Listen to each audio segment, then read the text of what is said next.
notre pays produit suffisamment de quoi nous nourrir. Aujourd'hui, on parle de Thomas Sankara. Pour beaucoup, il est le Che Guevara africain, un homme qui a défié l'impérialisme, refusé la dette et voulu rendre sa dignité à tout un peuple. Visionnaire pour les uns, révolutionnaire radical pour les autres.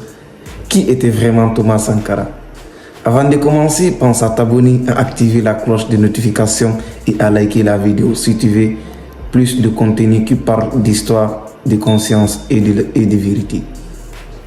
Allez, installe-toi bien, parce qu'aujourd'hui, on va parler de l'histoire de Thomas Sankara. Thomas Sankara est l'une des figures les plus marquantes de l'histoire africaine contemporaine. Président de Burkina Faso de 1983 à 1987, il incarne une vision radicale de l'indépendance, de la justice sociale et de la dignité africaine. Admiré par des millions de personnes à travers le monde et combattu par de puissants intérêts. Son parcours est celui d'un homme qui a voulu changer profondément son pays et qui en a payé le prix. Un homme intègre préfère la mort qu'à la honte. Thomas Isidro Sankara, né le 21 décembre 1949 à Yako en Haute-Volta, ancien nom du Burkina Faso. Il grandit dans une famille modeste, dans un pays marqué par la pauvreté, l'injustice sociale et l'héritage du colonialisme français. Très jeune, il se distingue par son intelligence, sa rigueur et son sens de discipline. Il rentre à l'école militaire où il développe une conscience politique forte. Il lit beaucoup, s'intéresse aux idées marxistes, panafricaines et révolutionnaires et s'efforce la conviction que l'Afrique doit se libérer par elle-même. Dans l'armée, Sankara n'est pas un officier comme les autres. Il critique ouvertement la corruption, les privilèges des élites et la dépendance de son pays vis-à-vis de l'Occident. Il se rapproche d'autres officiers progressistes, dont Blaise Compaoré, qui deviendra plus tard son compagnon puis son adversaire. En 1981, Sankara est nommé secrétaire d'État à l'information, mais il démissionne rapidement en dénonçant publiquement le régime. Malheur à ceux qui bâillonnent le peuple. En 1983, il est emprisonné par la révolution en place. Cette arrestation provoque une forte mobilisation populaire. Quand le peuple se met debout, les chaînes tombent. Le 4 août 1983, un coup populaire porte Thomas Sankara au pouvoir. À seulement 33 ans, il devient président de la Haute-Volta. L'une de ses premières décisions est symbolique et puissante. Il rebaptise le pays Burkina Faso, qui signifie le pays des hommes intègres. Il lance ce qu'ils appellent la révolution politique et populaire. À seulement 4 ans, Thomas Sankara transforme profondément le pays.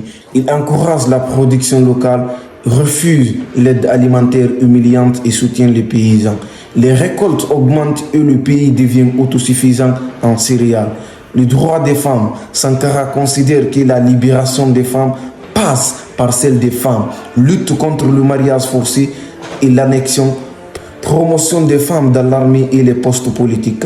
Encouragement à l'éducation des filles. La révolution et la libération des femmes vont de pair. Santé et éducation.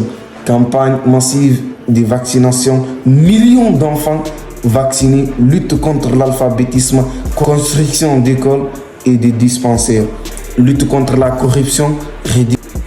Réduction des salaires des dirigeants, interdiction des privilèges. Sankara lui-même vit simplement, pas de luxe, pas de compte secret.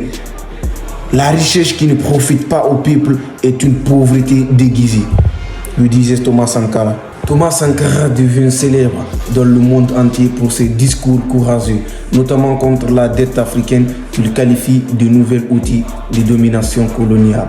Son discours le plus célèbre en 1987 à Addis Abeba marque l'histoire. La dette ne peut pas être remboursée. Si nous ne payons pas, les créanciers ne mourront pas. Mais si nous payons, c'est nous qui mourrons.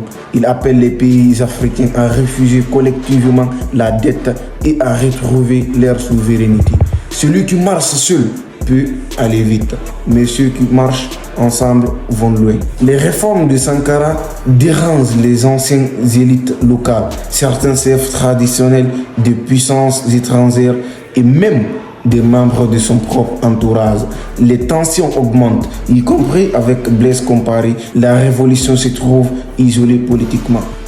Le 25 octobre 1987, Thomas Sankara est assassiné lors d'un coup d'État à Ouagadougou. Avec 12 de ses compagnons, il avait 37 ans. Blaise Compaoré prend le pouvoir et gouvernera le Burkina Faso pendant 27 ans. On peut tuer les hommes, mais jamais ses idées. Aujourd'hui, Thomas Sankara est devenu un symbole mondial de l'intégrité, du courage politique, de la souveraineté africaine. Il inspire des militants, des artistes, des leaders et des jeunes à travers le monde. Son nom est associé à l'idée qu'un autre avenir pour l'Afrique est possible. Thomas Sankara n'a gouverné que 4 ans, mais certains hommes vivent peu et marquent l'histoire pour toujours.